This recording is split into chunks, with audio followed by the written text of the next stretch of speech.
Welcome to MMA Fancast. My name is Luke Pace, and welcome back to everyone who is already a subscriber to the YouTube channel. If you're not already a subscriber, please subscribe so you can see more great interviews, including the one coming at you right now. He's been on the show before, but tonight is the first night he's back on the show as champion. Super excited to have Killer K, Kaelob Alger, champ, Killer K, Kaelob Alger. We're going to jump right into it, champ. Welcome to the show. Thank you, brother. It's always amazing to be on the show. I really appreciate it. I know I've been following you through most of your amateur career, and so it's great to see the belt over your shoulder. We're going to jump into it. It's a Cagezilla. You won your belt at Cagezilla FC 86, and we see that right over your shoulder there. Just an absolutely incredible opportunity. Okay, so before we jump into how the fight went, it obviously went well. You won. You've got the belt. Let's back up. I didn't get a chance to have you on the show to talk about this upcoming title fight. So let's back up a little bit. Okay.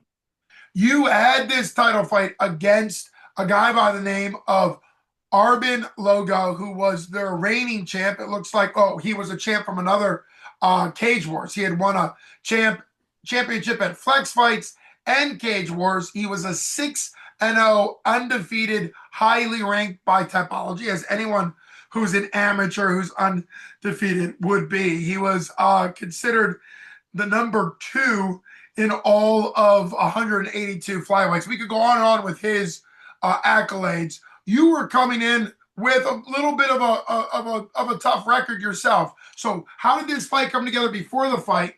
Why say yes to a champ who would have been a 2-time champ, different organizations, and was 6-0?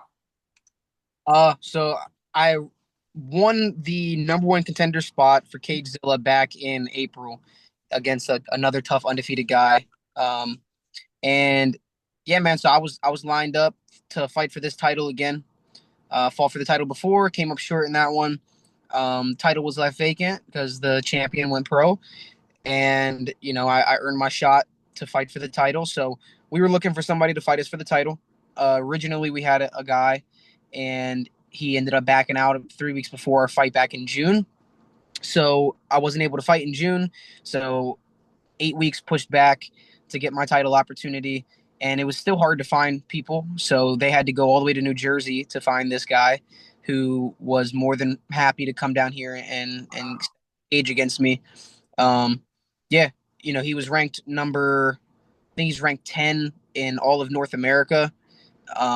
He's ranked at the very tip top of like the Northeast. I think he's number 2 in the U.S. Northeast. Mm-hmm. And he's got some other stuff as well. 6-0. They brought him to me.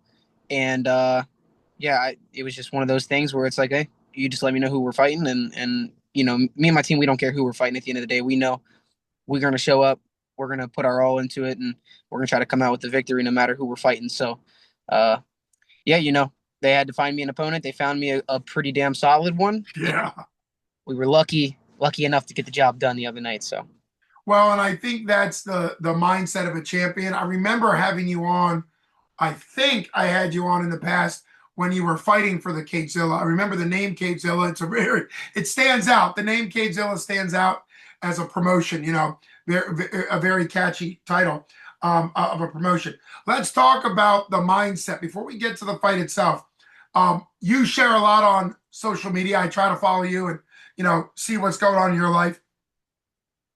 You share a lot about the training, the mindset. You just shared there about the confidence you and your team has. How long have you been working with your team? Talk about your gym, the name, kind of what's been clicking. I can't remember if you switched gyms, if you've always been with them, but give us a little bit of history on your, because you're very young. Like the guy you beat, hats off to him. Obviously 6-0. That's not an accident that he was 6-0. He's a 20-year-old kid. You're very young yourself. You guys, I'm sure, will both have a big future in MMA. And there's a chance you'll see each other get in the pro levels. I mean, who knows? That's what's exciting about covering the amateur up-and-comers. Well, let's talk about your gym, your coaches, kind of that mindset. The skill is there, but also the mindset to deal with adversities, losses, things not going your way, people pulling out when a fight was supposed to happen, all that stuff. Yeah. So I was I started off my career for Cagezilla, made my amateur debut at the end of 2022. I lost a close decision that I thought in my debut that I thought I should have had based off damage, but that one didn't go my way. So I started off my career with a loss, and then I came back and I had two very quick first round stoppages. One of those by armbar in the first round, and then nobody wanted to fight me after those first three fights. So we got elevated right into a title fight, which the guy that was the my opponent at the time, John D. Fuller, he was a very talented guy. I was without a team at the time. I was an independent fighter, Mhm. and I just, as much as I believed that I was ready, I just wasn't ready, and that's just that simple. So I lost that fight pretty handedly, and so I started trying to build back up, taking fights with guys on win streaks and just literally taking the toughest fight I can get literally every single time. Uh, and I went on a four-fight losing streak for a little while there, but it was against like literally the best guys. John D. Fuller, Elliot Strickland, uh, who the other guy, Andres Vili, and Mayo McKinney. Andres Vili was a really close fight. That was a split decision loss, 15 minutes for the title over at Rocket Combat Sports. And Mhm. then Mayo McKinney fight, I thought I had that one in the bag based off control. It was like another split decision loss. So out of my five losses, there's three super close decisions that like a 30-second blitz in that fight could have went opposite ways. So, you know, yeah, obviously taking those losses didn't feel good, but I knew that I had everything that I needed to build back, and it was just a matter of continuing to step out there and you know, trying try after try to get back to where I was. So, took another undefeated guy back in April. Had the best performance of my career to that point, and I set myself up for this title shot. So, um, yeah, I've always been kind of known for taking the absolute toughest guy that I possibly can. And last Saturday was no different. Um, just now people have seen that all the work and going back to the drawing board and kind of like fixing things is starting to now pay off. I work hard. I'm only getting better through each process. Like the process is just getting easier and more professional every single fight. So, yeah, I train under Josh Hummer out of Combat Academy in Greencastle, PA, Mhm. and we got a lot. We got a great team. We got a lot. I got a lot of solid people, friends, family, who are amazing fighters, and yeah, we all just kind of bounce off each other and help each other grow. And this is just part of that coming to light. Well, that's a great journey, a great story. Obviously, being an independent fighter, I think that takes a lot of guts, a lot of willingness to train yourself and maybe have some friends around you, but not be connected to an actual gym. And it's in many ways that got you to where you are now. Fighting independent allowed you to kind of see what you need to work on. Now you're with a great gym. I've heard of Tactical Combat. I know they're obviously they have you as a champ now and many other skilled fighters. Um, but before what fight did you start training with them? Like when did you start with them as far as fight? Like before what fight did you start training at Tactical? My first Cagezilla title fight, I Okay.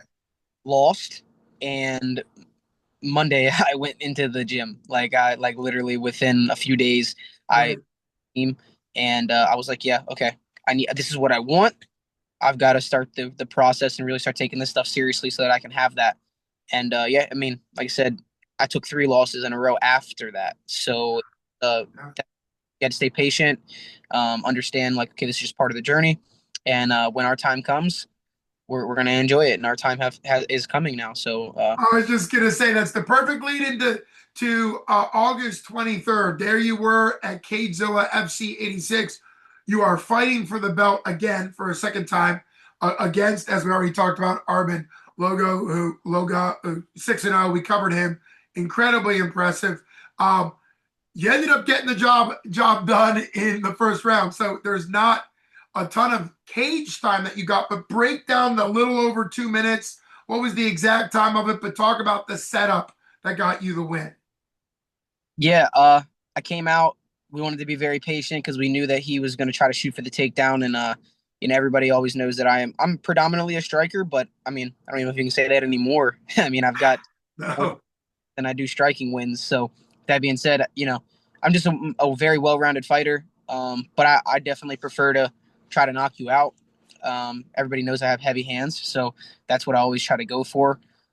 With that being said, I kind of overextended, made a slight crucial mistake in the first 35 seconds, and he hit a beautiful fireman's carry, got me to my back. I tried to recover, but he did a good job of keeping me on my back, and it was a little bit of a scramble there for a second while I was on my back. He felt very strong. I was able to reverse him and get to his back, and I just settled in there. I heard my team yelling, settle in, keep this position. I knew that we had 5-minute rounds, so I knew like, there was no time, there was no need to rush. If I could just settle in and do some damage, then I was winning the round, and that's honestly, as we go on, that's what we're trying to do. If we're not finishing, we're winning. We're scoring. So I knew I was scoring. He shook me off his back, and I have very good guard control, so I ended up back in the guard, and I started setting up the armbar. He didn't notice, and Mm. um, I was able to lock up the armbar and get him out of there in the first couple minutes of this fight. Um, so, and then yeah, I had my moment, man. Got my title, got to spend that with my team and my girl and my family. Everybody got to get in the cage, my little boy and stuff. So it was a great night for me. And it's very good chance that our next fight will be as a professional mixed martial artist. So Well, you covered a lot there in a little bit of time. I appreciate you giving us the rundown. You mentioned being very good. You had mentioned getting back to your guard, recovering your guard. Is that a skill set that you've been developing, being able to work from your guard off your back? A lot of people in MMA, it's great in jiu-jitsu to keep people in your guard, but if you just hold somebody in your guard in MMA and don't throw up submissions, uh, you're not winning. You're not winning the rounds. So for you, being good off your back in guard as far as submission focused, how confident are you with that? And is that like a skill set that your gym has really been developing in you? no. If anything, we've been trying to like slowly. It's not that we don't want to have that. Everybody, if you're on your back, you want to have some attacks off of your back, Sure. but not what we want to be. We don't want to be on our back. We want to be the guy getting the takedowns. We want to be the guy landing big strikes, and ultimately, we want to be the guy on our feet, hurting these guys and putting them away. And never even allowing them to get a finger on us. I never wrestled in high school or college or anything like that, and so my base was just striking for the most part. I had to learn and how to grapple and wrestle throughout time. That was one of those skills that was a little bit harder to attain, and yeah, so like I said, we don't want to be on our back. It's cool that I was able to find the finish off of my back, but yeah, I mean, if I might be my own toughest critic, but I don't like that I got taken down and then I had to rely off of my back. But I mean, 6-0 for a reason. Yeah. Like, he's top 10 literally in all of North America. So like, Yes. I mean, I knew that we were going to be in for a tough fight, regardless whether it went 2 minutes or the whole 15. So And as you just pointed out, one of the things about MMA specifically is because it's so complex. It's not just boxing or just something that has even wrestling. It's got so many different layers and levels to it that one of the key skills that you've developed is not letting frustration. And I've seen fighters, good fighters, get put in a situation they don't want to be. Maybe they're a wrestling guy and they're getting their takedown stuffed and they just get frustrated. Or they're a striking guy like you and they get fireman carried 30 seconds into the fight and they're just like, oh, this sucks. So one of yeah, the things you pointed out, I would highly encourage people, is you got to be willing to push through the frustrations. That's why a lot of coaches will put you in frustrating situations you don't want to be in training, so that way you get used to fighting out of adversity and all those things. So great mindset to have, particularly when your game plan is striking and you have to deal with having this stud of a 6-0 guy on top of you, and obviously very he was very confident in that position until you got the finish. Talk a little bit more before we get to the potential of you going pro next. Talk a little bit more about that little moment before he tapped where you probably thought the submission was there. What's weird about jiu-jitsu is you can be confident, but you never know. Some guys just, they're good at getting out of situations, even chokes. You could have somebody in a choke and think they're going to go to sleep. They never do. Like, submissions are weird because sometimes people have that 1% chance of it not working or whatever. So what was that feeling like right before he tapped? Like, how confident were you, and what did it feel like when he did tap? He picked me up, and outside when I was on the bottom, he picked me up and slammed me. Uh, I heard the roar of the crowd, and I was like, "Oh no!" and yeah, so he felt strong. I knew it was early. I was where I didn't want to be early. I knew we had 5 minutes, so I didn't want to like rush and get into a bad position. Um, but yeah, I mean, yeah, that's just kind of how it is in fights. Like there's a million things going. You're just kind of like, okay, I got to watch out for this. Got to watch out for that. Like, okay, well, this could be a problem here. So there was a couple times like that until I ended up on top and then to his back. And then, yeah, I mean, it just so happened that I found that arm. It was weird. It wasn't even really in like a finishing position. Most guys, if you're jiu-jitsu guy, you kind of know like, okay, well, you're usually when it comes to arm bars, you're usually pretty safe if you've got two arms in. The trouble Right. be you have one arm in, one arm out. He had two arms in, and I just had the best position to pop my hips up, and I was able to get the right angle on it. I didn't even get to really fully extend, and I think he said he heard his arm pop, and he tapped really quick, and it was more of it was very surprising. I didn't even really expect for that to be the finish right there.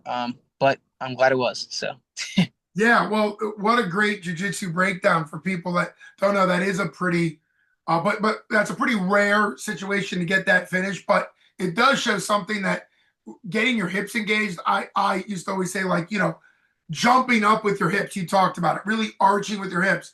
There's a lot of submissions.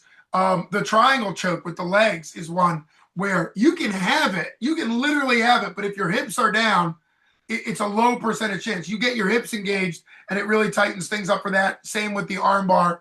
And what a great way to kind of work through your jujitsu. And sometimes you get a surprise tap. And I know sometimes if you're aggressive enough with your hips, that extra arm that's in can kind of bounce out because you're kind of, you're clearing the space. So there's lots of different techniques that you did there that's obviously really, really cool. Talk about your confidence now. Obviously, I'm not asking you to like absolutely say if your next fight will be a pro fight, but you mentioned that it very well likely. Is that something that it's only been 2 days since your win, but is that something that you and your coaches have been talking about, and kind of where are your thoughts? It's only been 2 days, so yeah, things could change, but where are your thoughts on that? that's been the plan since April was go Okay. win and then we'll go pro. So it's been a pretty solid set in stone thing that with a great performance over a tough guy, then we most likely go pro. And yeah, so obviously, again, I'm not trying to get too far ahead of myself because yeah, I mean, but I am 9 fights deep now. It was my ninth amateur fight. Um, I feel like I've learned a lot. I've grown as a fighter and stuff. I still got a lot of learning to do, man. This is where it's literally we're just beginning the next journey. So yeah, I think it's very likely that my next fight will be pro. If not, I guess we'll stick behind and defend this thing. Because I mean, I know I'm the best, So um, yeah, if I have to prove that I'm still the best at the amateur level, that's cool. But if not, then we're ready to go prove that we're the best as professionals. So and yeah, all those flyweights in the UFC, you better watch out, man. Well, that makes perfect sense. You mentioned right there flyweight, and I think that's something that really is important, particularly as you're thinking pro, which I think makes sense given what you guys were already planning. But I always say in MMA, the flyweights and the heavyweights have a lot of pressure, but they also have a faster way to the UFC or to those. And this is no shade at the guys at the in-between weight classes. It's just that at either extreme, flyweight being the lightest for men, heavyweight being that, there's not as many guys. There's many more guys that fit the 170, the 155, the one. So I've often said when I was coaching at my gym that if I had a cherry pick, I would cherry pick coaching women because they've got a lot of opportunities, which is awesome, or coaching 125 for heavyweight, just because there's not as much. And I say that because you can explode up the ranks very quickly. And for you to say, coming off beating a guy 6-0, if you do go pro next, whatever you do next, you're setting yourself up when you say the UFC. For the average guy in the middle of the weight pack, you're probably looking at being maybe 8-1, 7-0 to get into the UFC. At flyweight, you're probably looking at like 5-0, Yeah. to get in the UFC, or 6-1, something like that, just because there's not as many fighters, which I think makes it more exciting for you. Same thing with heavyweights. I mean, there's the heavyweights that fought for the UFC that are 3-0, because of where that situation is. So what do you think it is as an advantage for you being a flyweight? Is it hard for you to make flyweight? Are you more of a 45-35 that's sucking way down to flyweight, or do you think you have a future at flyweight even as you grow? Because sometimes you can't always stay at the weight class. I think I have a great future at flyweight. The weight's definitely hard for me to make because Yeah. I'm a very muscle heavy guy. I have a lot of muscle. I'm very lean. Even when I am at my walking around weight, like I'm already back up to like 147 pounds right now. Wow. Yeah. Get as high as 149. So yeah, I'm a big guy for the weight class. But as long as I can keep making this weight, which I've never failed to make weight ever in my entire career, um, I will be the UFC flyweight champion. And whenever I can't make the weight anymore, I'll be the UFC bantamweight champion. So Anyway. Well, and we've seen that's what's exciting. We've seen TJ Dillashaw was one. He went in the other direction. But, we've seen those lighter weight class guys at the UFC level, which you've said several times, be able to bounce around between those weight classes. So very exciting. Also great to hear you doing the Babe Ruth call your shot, saying, UFC flyweight and then bantamweight. Can't wait to be along for that journey and continue to interview as you go up the ranks. Congratulations to the champion, Killer K, Kaelob Alger, who's been my guest on MMA Fancast. Just an absolute honor to have the flyweight Cagezilla champion of the world just 2 days after you quite literally shocked the world, top ranked guy at 6-0. And thanks so much for coming on. thank you, brother. I appreciate you for having me, man. You got it, champ.